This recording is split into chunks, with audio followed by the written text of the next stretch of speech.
8 words. That's all she left us. "We are on the line of position." Then silence.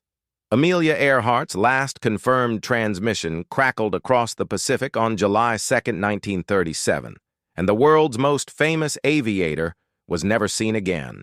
No wreckage, no body, no courtroom verdict, no police investigation could follow where she went. This wasn't just a disappearance. It was an erasure. By 1937, Amelia Earhart was the most celebrated pilot alive. She'd been the first woman to fly solo across the Atlantic, a feat that made her an international icon overnight. But celebrity wasn't enough. She wanted the ultimate record, circumnavigating the globe along its longest route, hugging the equator. Her navigator was Fred Noonan, a former Pan American Airways expert with thousands of hours over open ocean. Their aircraft was a modified Lockheed Electra 10E, twin-engined and stripped of unnecessary weight to carry extra fuel. They departed Miami on June the 1st, 1937, flying east. By late June, they'd crossed Africa, South Asia, and Australia. Only the Pacific remained, the most dangerous leg and the loneliest. On July 2nd, Earhart and Noonan took off from Lae, New Guinea, bound for Howland Island, a flat coral speck barely 2 miles long, lost in an ocean covering 65 million square miles.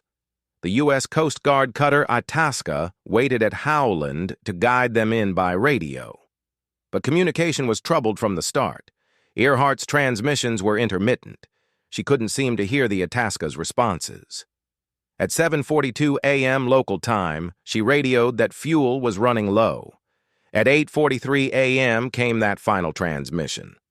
"We are on the line of position 157-337. Then nothing. The Itasca billowed black smoke from its stacks, hoping Earhart might spot it visually. She never did. What followed was the largest air and sea search in history up to that point. President Franklin Roosevelt authorized 9 naval vessels and 66 aircraft to scour 250,000 square miles of open ocean. They found nothing. Not a single piece of confirmed wreckage, not a fuel slick, not a life raft. After 16 days, the search was called off. Earhart and Noonan were declared lost at sea. But the absence of evidence became its own kind of evidence, a void that theories rushed to fill. The most widely accepted theory among aviation experts is straightforward. They ran out of fuel, crashed into the Pacific, and sank. The ocean there reaches depths exceeding 18,000 feet. But a competing theory points to Nikumaroro, an uninhabited island roughly 400 miles southeast of Howland. In 1940, British colonial officer Gerald Gallagher discovered a partial skeleton, a woman's shoe, and a sextant box on Nikumaroro. The bones were measured, then lost. Modern forensic reanalysis of those measurements, published in 2018, suggested they were consistent with a woman of Earhart's build, though this remains fiercely debated and unproven.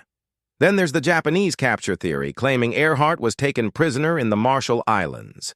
Despite decades of investigation, no credible documentary evidence has ever confirmed this. It is, as of today, speculation. In 2024, deep-sea exploration company Deep Sea Vision announced sonar imagery of an aircraft-shaped object on the Pacific floor near Howland Island. Verification dives are ongoing. The case remains officially open. 87 years later, the Pacific still keeps its secret. Amelia Earhart expected to make history by completing her flight. Instead, she made history by vanishing. But here's what haunts investigators most. If those bones on Nikumaroro really were hers, she didn't die in a crash. She survived. And she waited for rescue that never came. If you think this disappearance is unsettling, wait until you hear what happened to the crew of the Mary Celeste.